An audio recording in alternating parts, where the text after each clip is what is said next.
Hello friends. हम लोग आज भारत के संविधान में एक आर्टिकल देखेंगे, आर्टिकल 123। ये आर्टिकल है जो प्रेसिडेंट ऑफ इंडिया को पावर देता है ऑर्डिनेंस बनाने का। ऑर्डिनेंस मतलब टेम्परेरी कानून। और टेम्परेरी कानून कब बनाने का? जब पार्लियामेंट ना चल रही हो, पार्लियामेंट का सेशन ना चल रहा हो। ऑर्डिनेंस क्या होता है? ऑर्डिनेंस एक कानून होता है जो बाईपास करता है राज्यसभा और लोकसभा को। ठीक है, बिना राज्यसभा लोकसभा में गए एक कानून पास कर दिया जाता है प्रेसिडेंट के द्वारा, वो उसे ऑर्डिनेंस कहते हैं।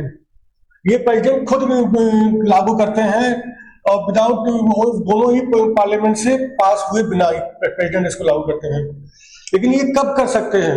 ड्यूरिंग रिसेस, जब वो पार्लियामेंट की रिसेस चल रही हो, दोनों हाउसेस ना चल रहे हो, और ये तब उसमें कर सकते हैं। अगर दोनों हाउस चल रहे हैं तो उस समय पार्लियामेंट की प्रेसिडेंट की पावर नहीं यूज कर सकते।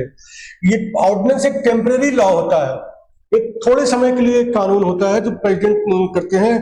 कुछ इमीडिएट एक्शन लेने की उनको जरूरत पड़ गई और सदन का सेशन नहीं चल रहा है तब।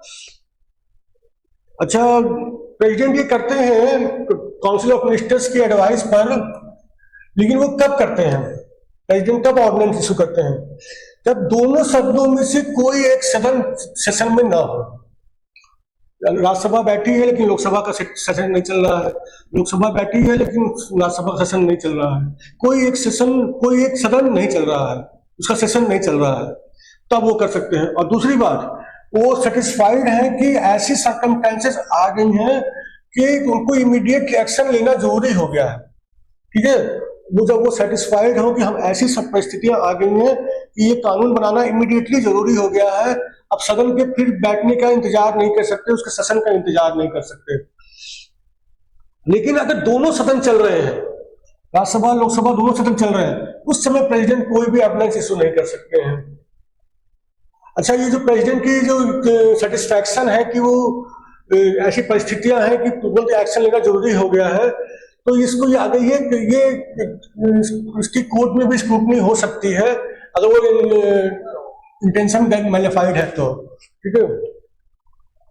अच्छा, ये जो ऑर्डिनेंस होता है बिल्कुल सेम होता है जैसे पार्लियामेंट के द्वारा कानून पास किया जाता है, सेम इफेक्ट होता है, सब कुछ वैसे ही होता है। एक छोटा सा अंतर होता है, उसको भी हम लोग डिस्कस करेंगे। बाकी बिल्कुल ये सेम उसका इफेक्ट होता है।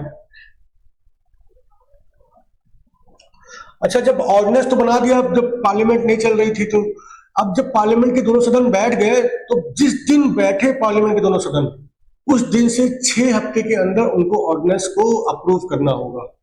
यही अंतर है नॉर्मल लॉ में और ऑर्डिनेंस में। पार्लियामेंट दोनों सदन रीअसेंबल हो गए तो उसकी 6 हफ्ते के अंदर पार्लियामेंट को ये ऑर्डिनेंस को अप्रूव करना होगा। और अगर वो 6 हफ्ते के अंदर, पार्लियामेंट की रीअसेंबली के 6 हफ्ते के अंदर अगर अप्रूव नहीं किया गया तो फिर वो लैप्स हो जाएगा ऑर्डिनेंस, वो उसका इफेक्टिवनेस वो इफेक्टिव नहीं रह जाएगा। और या फिर पार्लियामेंट रीअसेंबल हुई और 6 हफ्ते से खत्म होने से पहले ही पार्लियामेंट ने उस ऑर्डिनेंस को डिसअप्रूव कर दिया, रिजेक्ट कर दिया, तो जिस दिन डिसअप्रूव किया है उस दिन से इनइफेक्टिव हो जाएगा। दो सदन है, पहले सदन ने डिसअप्रूव किया, फिर दूसरे सदन ने डिसअप्रूव किया, तो जिस दिन दूसरे सदन ने डिसअप्रूव किया है उस दिन से वो इनइफेक्टिव हो जाएगा ऑर्डिनेंस। या तो 6 हफ्ते बीत गए, कोई अप्रूवल नहीं हुआ ऑर्डिनेंस का, तो लैप्स हो जाएगा, या फिर 6 हफ्ते से पहले ही दोनों सदनों ने डिसअप्रूव कर दिया, जिस दिन सेकंड सदन ने डिसअप्रूव किया उस दिन वो लैप्स कर जाएगा। ठीक है। अच्छा, ये 6 हफ्ते पार्लियामेंट की रीअसेंबली के लिए 6 हफ्ते का समय दिया गया है, तो 6 हफ्ते कहां से काउंट होंगे? मान लीजिए राज्यसभा का रीअसेंबल अलग से डेट पे होती है और लोकसभा अलग डेट पे होती है, तो जो बाद वाली डेट होगी, जो दूसरा सदन बाद में रीअसेंबल हुआ है, उस डेट से 6 हफ्ते काउंट करेंगे। ठीक है। देखिए, प्रेसिडेंट की जो ऑर्डिनेंस कानून बनाने की पावर है, ये पार्लियामेंट की बराबर ही पावर है, सारे मैटर्स में बराबर पावर है, लेकिन बस ड्यूरेशन का अंतर है। पार्लियामेंट एक बार कानून बना देगी वो हमेशा के लिए हो गया, उसमें वो चेंजेस कर सकती है, उसको कानून को रिपील भी कर सकती है, वो अलग बात है। लेकिन पार्लियामेंट जब प्रेसिडेंट कानून बनाएंगे और ऑर्डिनेंस के थ्रू, वो पार्लियामेंट के समक्ष जाना उसका जरूरी होगा और 6 हफ्ते के अंदर पार्लियामेंट द्वारा अप्रूव होना जरूरी होगा, अन्यथा वो लैप्स कर जाएगा।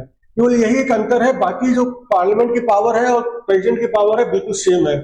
प्रेसिडेंट चाहे तो ऑर्डिनेंस अगर इशू कर दिए हैं, उसके बाद वो विड्रॉ करना चाहे तो वो विड्रॉ भी कर सकते हैं।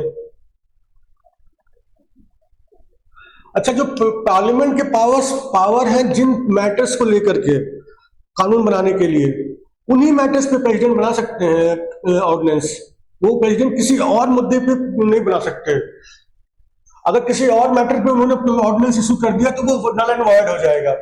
जो जिन मुद्दों पे पार्लियामेंट बना सकती है, जिन मैटर्स पे, उसी मैटर्स पे प्रेसिडेंट ऑर्डिनेंस इशू कर सकते हैं।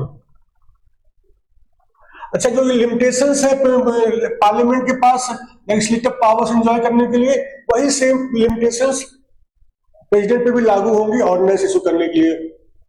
जैसे कि जैसे कि ये जुडिशियल रिव्यू हो सकता है, फंडामेंटल राइट्स वायलेट नहीं होने चाहिए, और जो लेजिस्लेटिव पावर्स जो बांटी गई है स्टेट के बीच में और सेंट्रल गवर्नमेंट के बीच में, उसका भी पालन उनको करना होगा। वो स्टेट के किसी सब्जेक्ट पे वो लॉ नहीं बनाएंगे। तो ये सारी लिमिटेशंस ऑर्डिनेंस मेकिंग पावर पे भी है, जैसे कि पार्लियामेंट के ऊपर भी ये लागू होता है।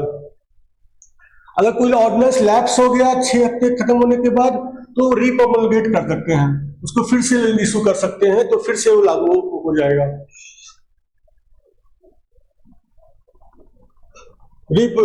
रिप्रोमलगेशन उसका अलाउड है।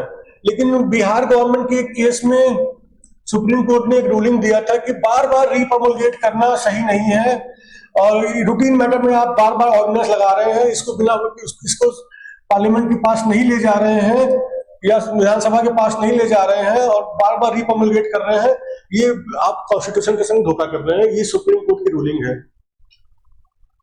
ड्यूरेशन क्या होगा, सारी पावर सेम होती हैं प्रेसिडेंट की पार्लियामेंट के समान, केवल ड्यूरेशन का अंतर होता है।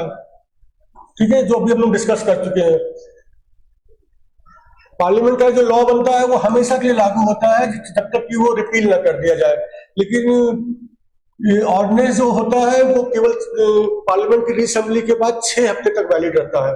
उसके उस 6 हफ्ते में अगर अप्रूव कर दिया गया पार्लियामेंट के द्वारा, तो फिर वो आगे चलेगा, नहीं तो वो 6 हफ्ते में लैप्स हो जाएगा। जो प्रेसिडेंट की पावर है वो पार्लियामेंट की पावर से न कम है न ज्यादा है लॉ बनाने के लिए, न कम है न ज्यादा है। ठीक है, इसके अलावा जो प्रेसिडेंट तभी ऑर्डिनेंस इशू करेंगे जब वो सेटिस्फाइड हो कि ऐसी परिस्थितियां आ गई हैं कि उनको इमीडिएटली एक्शन लेना जरूरी हो गया है। अगर उनको लगता है कि नहीं अभी हम वेट कर लेते हैं जब पार्लियामेंट बैठेगी तब उस समय वहां पे कानून बन जाएगा, इतनी हड़बड़ी नहीं है, इतनी कोई जल्दी नहीं है, तब वो ऑर्डिनेंस इशू नहीं करेंगे। उनको जब लगेगा कि नहीं अभी तुरंत इशू करना बहुत जरूरी हो गया है, पार्लियामेंट के बैठने का हम इंतजार नहीं कर सकते अब, तब वो ऑर्डिनेंस इशू करेंगे।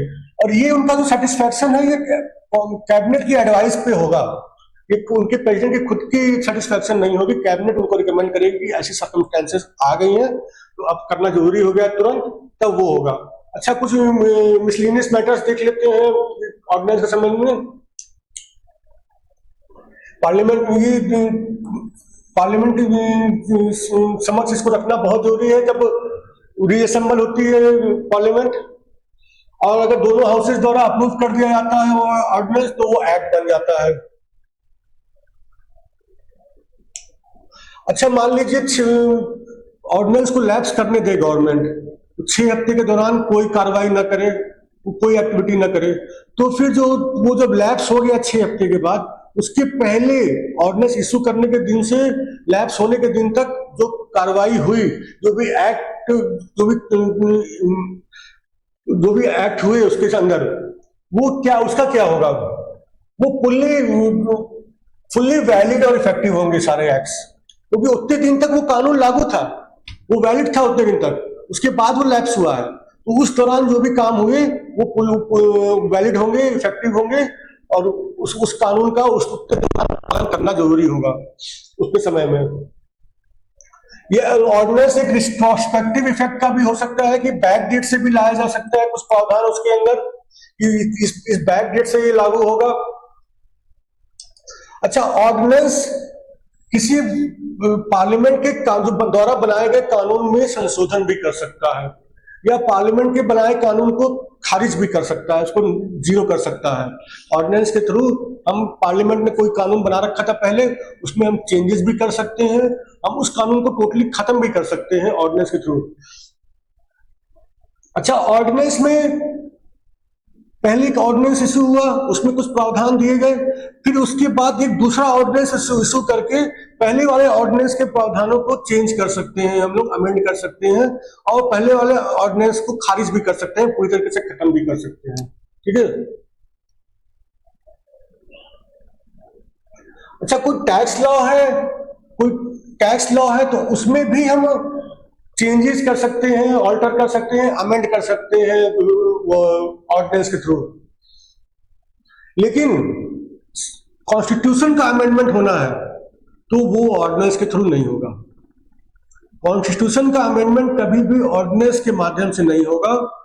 टैक्स लॉज का भी अमेंडमेंट हो सकता है, सारे कानूनों का अमेंडमेंट हो सकता है, नया कानून बनाया जा सकता है, पुराने कानूनों को खत्म किया जा सकता है, सब कुछ किया जा सकता है, लेकिन ऑर्डिनेंस का अमेंडमेंट, कॉन्स्टिट्यूशन का अमेंडमेंट ऑर्डिनेंस के थ्रू नहीं होगा। आर्टिकल 123 को हम लोग डायग्राम के माध्यम से देख लेते हैं। इसका क्या इफेक्ट होता है ऑर्डिनेंस का?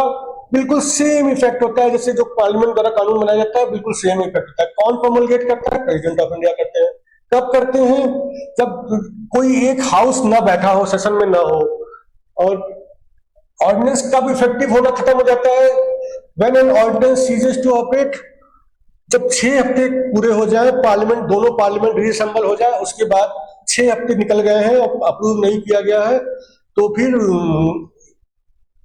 वो इफेक्टिव नहीं रह जाता। अगर 6 हफ्ते से पहले